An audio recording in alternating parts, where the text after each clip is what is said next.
Bonjour et bienvenue à la Galerie d'art des Jardins.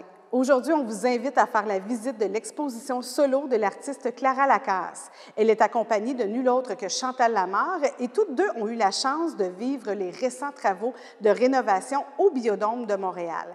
Clara, pour sa part, a documenté le tout en photographie, alors que Chantal a animé une série de documentaires à ce sujet. On vous invite à les retrouver pendant cette visite. Au moment où tu es en train de faire ces photos-là, tu as accès, est-ce que tu es au courant qu'il y a une équipe qui fait une petite série documentaire sur le transfert des animaux pour les réhabiliter dans leurs nouveaux habitats ou si tu t'es aperçu de ça après? J'avais aucune idée. Okay. Si j'avais su, je pense que je vous aurais posé des questions. Non, je ne savais pas. Puis pour t'avoir vu une couple de fois au Biodôme en me demandant est-ce que c'est pour Infoman? Est-ce que c'est pour un projet qui n'est pas lié à ça? J'étais vraiment curieuse de savoir là, quelle vision vous allez amener de ces lieux-là, puis quelle information est-ce que moi, je n'avais pas nécessairement su à propos des écosystèmes ou des animaliers qui s'occupaient de ces écosystèmes-là, puis des animaux. Je ne le savais pas, mais je pense que j'ai été super curieuse de voir cette série-là, puis de connaître ce fonctionnement-là que j'ai vu à ma façon, mais je ne l'ai pas vu justement avec autant d'intimité, avec comme de parler aux animaliers, mais aussi de voir les animaux dans leur milieu, ou en tout cas en train de revenir dans leur milieu. Je pense que c'est quand même un privilège assez grand. Est-ce que c'est déjà arrivé que tu sois là puis que nous, on soit là aussi en même temps? Je t'ai déjà croisée dans le monde polaire. Ah! Mais je faisais juste passer. OK. Non, c'est parce que c'est ça, on était au même endroit à peu près dans la même période. Clara, moi, en arrivant, gros coup de cœur pour cette toile-là qui est comme fantomatique où on voit les matériaux de rénovation qui ont été couverts, mais la lumière qui passe, les bâches, ça, c'est très esthétique. Oui. Oui. Je pense que c'est une des images les plus, pas baroques de l'exposition, mais je pense que je voulais justement amener ce côté-là romantique là, à l'expo avec ça, quoique on peut parler de romantisme un peu partout dans l'expo. T'es pas la seule à me parler de ton coup de cœur pour cette image-là. Je pense qu'elle touche beaucoup les gens justement par l'effet de drapé, la transparence des matériaux, la poussière, la lumière qui vient percer là, à travers les matériaux. Ça, dans le fond, je pense que c'est si je ne me trompe pas, c'est les rochers du monde. Oui. Je dis le monde polaire, mais ça englobe deux pôles. Deux zones, oui. Donc, j'imagine qu'ils protégeaient ça parce qu'ils faisaient des giclées de béton ailleurs, puis c'était pour ne pas venir contaminer ou venir affecter là, ces rochers-là qui étaient là depuis la construction, sur lesquels d'ailleurs ils ont construit du nouveau aussi. Je pense qu'il y a des nouvelles roches qui ont été ajoutées, pas sculptées, mais façonnées à la main. Façonnées. Je ne sais pas si tu as rencontré des artistes en peinture scénique qui donnaient du relief aux pierres aussi, puis les couleurs. C'était quand même... Ça avait été fait, c'est ça, dans les années 90, puis là, ils redonnaient une touche là-dessus, puis ça leur donne un effet très naturaliste. C'est drôle de renouveler cet effet-là d'une géologie comme super ancienne aussi. Oui. Moi, je le regardais, je trouvais qu'il y avait une vraie belle job. Ça, c'est un technicien qui est en train de déloger une crevette d'un bras de poule. Ça peut être ça. Je ne sais pas exactement ce qui... on voit bien que selon mon interprétation, il nourrit, selon moi, la pieuvre avec une crevette, puisque ça, c'est une image d'archive qui vient pas du Biodôme, mais de l'Aquarium de Montréal, que je n'ai pas vu de mon vivant non plus, donc je ne peux pas vraiment témoigner. Je ne savais pas que tu pouvais les nourrir. Je pense qu'à l'époque, c'était peut-être une autre façon d'offrir la nourriture à l'animal. Je ne sais pas trop si l'animal était en transition ou en... Je sais que dans la réintégration des espèces au Biodôme, il y avait beaucoup de ça, de nourrir les espèces à la main. Oui. Pour justement les réhabituer ou mieux les acclimater à leur milieu.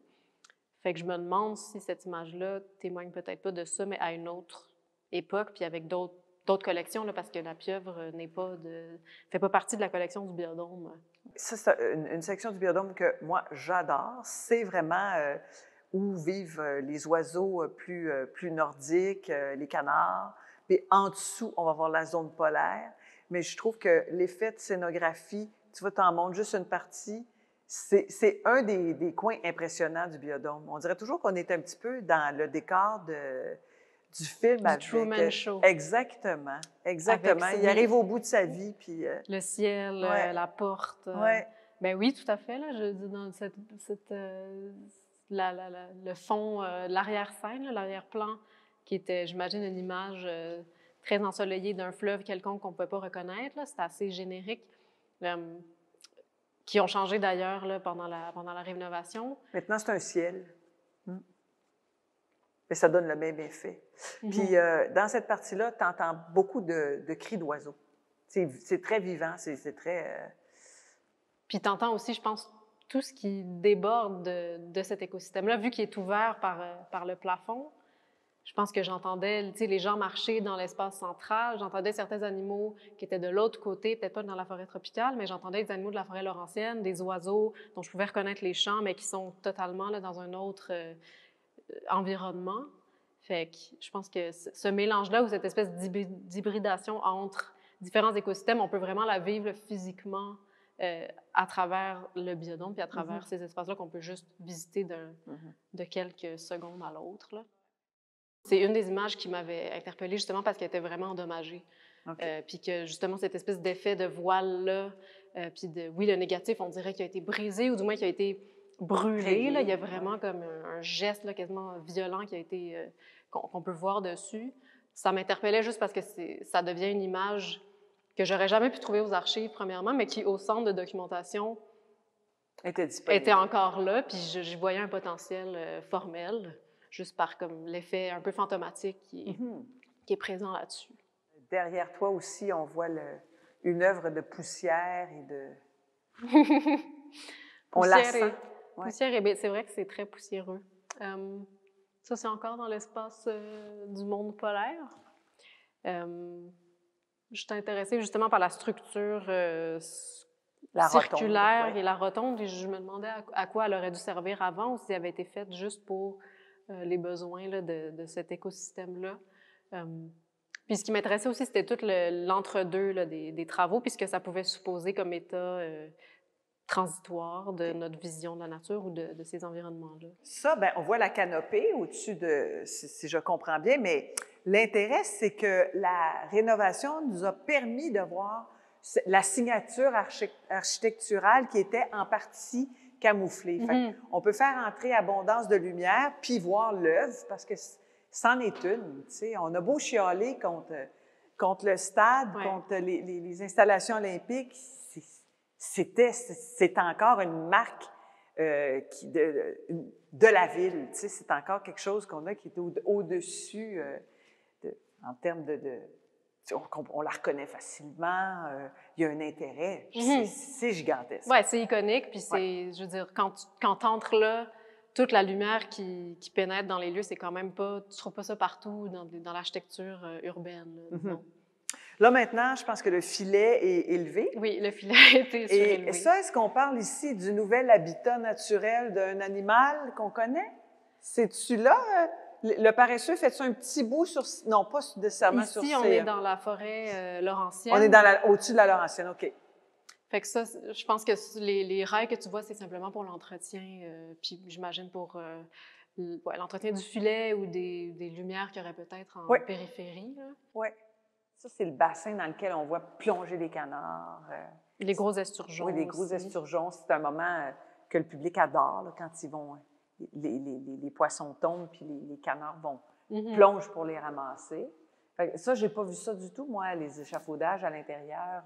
Le bassin complètement vidé de ces pensionnaires aussi. C'était un moment très particulier. C'était très impressionnant là, de voir ces choses, ces échafaudages-là être assemblés par des professionnels du Saint-Laurent qui font ça dans le Saint-Laurent normalement. Mais aussi, c'est intéressant parce que ces échafaudages-là ont été placés pour tout simplement changer la bannière là, qui devait être remplacée parce qu'on voyait là, elle avait des petits défauts esthétiques. Ah oui? Ce qu'on voit ici, là, le ciel du Saint-Laurent. Donc ça, ils l'ont complètement changé. Juste, c'était la raison pour laquelle ils ont monté ces échafaudages-là. Je comprends. Fait que ça me permettait aussi d'accéder. J'ai pu monter dessus puis aller voir de près cette bannière-là, voir tous les détails, tous les défauts de plus près finalement, mais je trouvais ça intéressant d'avoir justement un autre point de vue du biodôme puis de le voir du point de vue aussi, non seulement des employés, mais peut-être des animaux d'une certaine façon, d'avoir accès à ça d'une façon que le visiteur n'a peut-être pas nécessairement connue. Mm-hmm. Fait que c'était assez privilégié comme accès. Alors ça, est-ce que c'est une photo du reflet qui t'intéressait ou de la structure de Taillibert? Je dirais que c'est les deux. Ouais. Je pense que c'était surtout d'avoir un point de vue que j'avais jamais pu auquel j'avais jamais pu accéder avant. Là, je me situais au-dessus de la serre tropicale. Oui. Je sais pas si tu as déjà vu là, ces espèces des tout petits, c'est pas des escaliers, mais comme une structure suspendue qui vient là, tout au-dessus des panneaux de la serre. Ah, tu as eu accès à ça, toi? Ou tu n'as pas demandé la permission puis t'es monté? Okay. On m'a dit que je pouvais y aller. OK, là, ça, je ne suis jamais allée là. Okay. Mais c'est vraiment impressionnant de voir, justement, il y avait toutes sortes de traces de pas, avec la poussière qui avait été laissée là. Tu avais vraiment une marque temporelle de qui était passé par là. Okay. Puis, donc, ce qu'on voit, c'est vraiment le haut de la canopée, là, à travers la fenêtre ou les fenêtres de la serre. Donc, toutes les lampes qu'on voit là, c'est ce qui vient alimenter toute la forêt en lumière composite. Là. Puis il devait faire chaud. Il devait faire chaud en maudit, oui, je vais te dire. C'était pas mal caniculaire. Là. Je me demandais si le titre de ton exposition t'est venu en travaillant ou après, et pourquoi ce titre-là? Mm-hmm. J'ai choisi ce titre-là, en fait, à la fin du projet. Je ne suis pas quelqu'un qui choisit des titres très rapidement là, dans l'évolution de mes projets, en référence aux archives que j'avais trouvées là-bas, c'est-à-dire dans les archives du Biodôme, dans un communiqué qui avait été fait par Pierre Bourque, qui était le premier directeur, puis un des concepteurs super importants de ce projet-là. Il faisait la promotion, disons, de cette idée-là d'un nouveau jardin ou d'un site qui viendrait mêler justement le jardin zoologique, mais aussi le jardin comment on appelle ça? Un jardin pas de décoration, mais qui mêlait ces idées-là des jardins botaniques. Voilà. Vers une nouvelle idée de concevoir ce jardin-là comme on pourrait concevoir la terre, puis de penser à la place du jardinier ou à la place du soignant de ce jardin-là comme ayant une responsabilité pas communautaire, mais individuelle. Mm-hmm. Fait que c'est une référence à Pierre Bourque que j'ai faite au passage là, dans le titre de l'exposition. Est-ce que tu as envie de continuer dans cette veine-là ou la prochaine fois, tu veux vraiment nous surprendre en explorant autre chose? Je pense que le temps va me le dire, mais je vais y aller comme ça va se présenter. Je pense que c'est un projet qui me passionnerait, c'est certain. Bien, merci de garder la mémoire d'un lieu avec tant d'histoire. Bien, merci au lieu d'exister. Puis bravo. Merci, c'est très gentil. Jusqu'au 15 mai, à la Galerie d'art des Jardins de la Maison des arts de Drummondville, venez faire un tour, venez voir l'exposition de Clara Lacasse. C'est une espèce d'incursion dans les coulisses, les archives, la nouveauté et son œil très affûté pour nous présenter les rénovations du Biodôme tout autrement. C'est une découverte, c'est très éclairant. Ma foi, la fille, elle a l'œil. C'est beau!